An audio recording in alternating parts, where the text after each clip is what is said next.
इस वीडियो में जब हमने वीडियो बनाई थी तो स्मॉल कैप फंड रह गए थे कि स्मॉल कैप बेस्ट कौन से हैं जिनमें हम लमसम कर सकते हैं, जो ज़्यादा गिरेंगे और मार्केट में अपॉर्चुनिटी बनेगी। इसके साथ ही और कुछ भी मैं आपको फंड बताऊंगा जहां पे आपके लिए अपॉर्चुनिटी बन सकती है। बिना टाइम वेस्ट करे वीडियो के अंदर चलते हैं। सबसे पहला fund HSBC value, JM value, Nippon India value, और ये 4 वैल्यू फंड लिए हैं मैंने। और 5 साल का आप इनका रिटर्न्स देखोगे ना,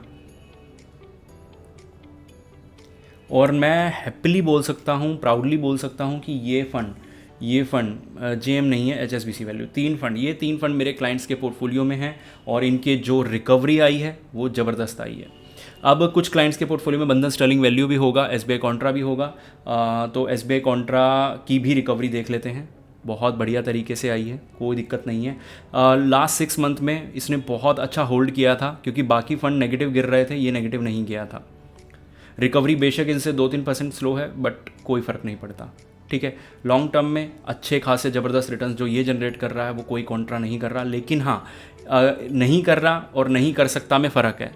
मैं अभी भी इन दोनों पे बहुत अच्छा खासा बुलिश हूँ, लेकिन इन दोनों पे बुलिश होने से पहले इसको वापस एक बार देख लेते हैं। ऊपर इनके अंदर रिकवरी आई है, ठीक है। लॉन्ग टर्म में सबके रिटर्न्स ज़बरदस्त हैं और मैं आपको डेफिनेटली ये बोलना चाहूँगा कि अगर हम लमसम की बात करें तो जिसका स्टैंडर्ड डिविएशन ज़्यादा है उसके अंदर पैसा डाला जा सकता है। ICICI वैल्यू डिस्कवरी बहुत अच्छा फंड है, लेकिन स्टैंडर्ड डिविएशन बहुत स्लो है, तो नीचे गिरेगा कम और फिर वो जो लमसम में हमें अपॉर्चुनिटी मिलती है वो कम मिलेगी। तो यहाँ पे आपको 3 फंड में अंदर अपॉर्चुनिटी मिल जाएगी और इनके अंदर आप SIP भी चला सकते हो, ये बहुत बढ़िया बात है। SIP भी कर सकते हो और लमसम भी कर सकते हो, और आप नया पोर्टफोलियो बना रहे हो तो आपके लिए ये 5 ऑप्शंस बहुत अच्छे हैं। यहाँ पे भी इन सेम चीज़ों के अंदर इनका जो स्टैंडर्ड डिवीजन आप देखोगे, स्पेशली SBI कॉन्ट्रा का थोड़ा लो है, लेकिन इसको लो मान के मत चलो, इसको बराबर ही मान लो, क्योंकि ये आपको यहाँ पे तो दिखा रहा है लो वाली चीज़ कि स्टैंडर्ड डिविएशन लो था तो ये नेगेटिव नहीं गया, लेकिन इतना कुछ खास फ़र्क नहीं पड़ता। मैंने इसको बहुत ट्रैक करके देखा है, लास्ट 7-8 ईयर से मैं ट्रैक कर रहा हूँ, ठीक है, क्लाइंट्स के पोर्टफोलियो। तो यहाँ पे कुछ ज़्यादा डिफरेंस नहीं देखने को मिलता।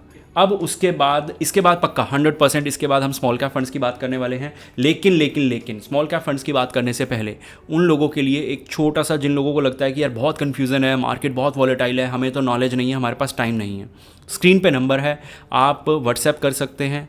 आपको क्या क्या सर्विसेज में बेनिफिट्स मिलने वाले हैं, आपके गोल्स कैसे अचीव होंगे, स्मार्टली कैसे वेल्थ जनरेट होती है, बहुत सारी चीज़ों के बारे में हम बात करेंगे और तब आप डिसीज़न ले पाएंगे कि हम कितना बढ़िया काम आगे कर सकते हैं, ठीक है। अब चलते हैं वापस वीडियो के अंदर। तो इन्होंने भी रिटर्न्स तो अच्छे जनरेट करे हैं। टेक फंड ने कुछ अच्छा खासा रिटर्न जनरेट करा है, टाटा डिजिटल 30%, 32, लेकिन लास्ट में ना अभी इनके फंड इस सेक्टर के अंदर रिकवरी नहीं है। ये 2-3% को आप रिकवरी नहीं बोलोगे क्योंकि बहुत सारे फंड 11-12% पहुंच चुके हैं, तो रिकवरी तो अभी नहीं आई है इनके अंदर। लेकिन लमसम की बात करें तो लमसम के मामले में ये 2 फंड, फ्रैंकलिन और टाटा डिजिटल बहुत लोगों के पास है, इसलिए मैंने पिक किया यहाँ पे कि इसके अंदर रिकवरी आनी बाकी है। तो लमसम अगर इसके अंदर होगा तो मैं आपको कह रहा हूँ कि अगले आने वाले 1 साल में बहुत ज़बरदस्त आप रिटर्न जनरेट कर सकते हैं। अब इंफ्रा में रिकवरी बहुत ज़्यादा, सबसे इन 4 फंड के अंदर जो रिकवरी आई है ना भाई, या कोई भी इंफ्रास्ट्रक्चर हो, कोटेक का हो या कोई भी XYZ हो, उन्होंने बहुत ज़बरदस्त रिकवरी दिखाई है। और ये दिखाई है रिकवरी 16%, 18%, 20% एक क्वार्टर में भाई। हेल्थ केयर में भी रिकवरी ठीक ठाक है, 11%, 10%, 8%, 9% रिकवरी आई है। लॉन्ग टर्म में एक बहुत अच्छे स्टेबल रिटर्न, मिड कैप जितने रिटर्न्स भी हैं, तो ये सारे फंड हो सकते हैं। लेकिन लमसम अगर करना है तो SBI छोड़ के सबके अंदर कर सकते हो, और SBI में भी कर सकते हो। SBI फिर वही हरकत करता है, निफ्टी 50 ले लेता है, स्टैंडर्ड डिविएशन डाउन चला जाता है, लेकिन ऑन पेपर नहीं, मतलब रिजल्ट नहीं आते वो वाले। तो इसको भी आप मान सकते हो, इन चारों के अंदर भी लमसम हो सकता है, ठीक है। तो ये 4 one of the best fund हैं।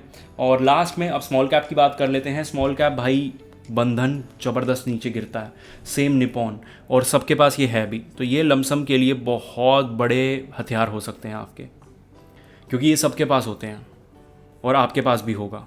तो यहाँ पे अगर ये आपके पास है तो इसमें आप लमसम कर सकते हैं।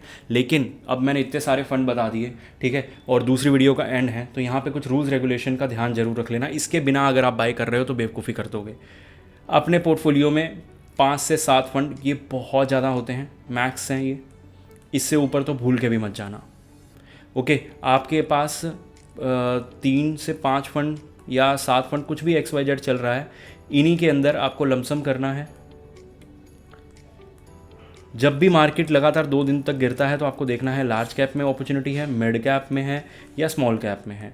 और जैसे स्मॉल कैप में मान लो अपॉर्चुनिटी आई तो आपके पास जो फंड थे स्मॉल कैप वाले वो ओपन करके देख लो, क्या उनके अंदर अपॉर्चुनिटी आई हुई है तो बाय कर लो, नहीं आई हुई तो मिड कैप खोलो। मिड कैप में अगर मार्केट 2 दिन गिरा है तो इनमें से कुछ तो गिरा होगा ना, तीनों ऐसा तो है नहीं तीनों ओपन करोगे और तीनों में से कुछ नहीं गिरा होगा।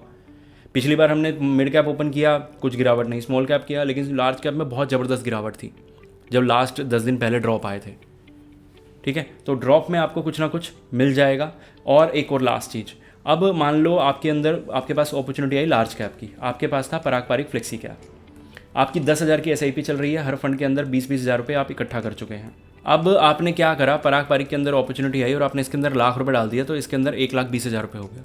फिर से अपॉर्चुनिटी आई, फिर से लार्ज कैप गिरे तो 2,20,000 कर दिया। ये बेवकूफ़ी मत करना, या तो लार्ज कैप एक छठा ऐड कर लेना, ठीक है, और फिर इनके अंदर थोड़ा थोड़ा पोर्शन डालना, बेशक इनके अंदर अपॉर्चुनिटी ना हो, ताकि पोर्टफोलियो बैलेंस रहे, नहीं तो पराग पारिक के ऊपर ही आप डिपेंड हो जाओगे। तो इन 4-5 चीज़ों का ध्यान रखना। बाकी स्टिल उन लोगों के लिए जिनका जो ध्यान नहीं रख सकते उनके लिए नंबर शेयर किया था, और जिनको लगा कि समझ नहीं आया या 80% समझ आ गया, 20% कुछ रह गया, तो कमेंट करके पूछ सकते हैं। मिलते हैं अगली वीडियो में।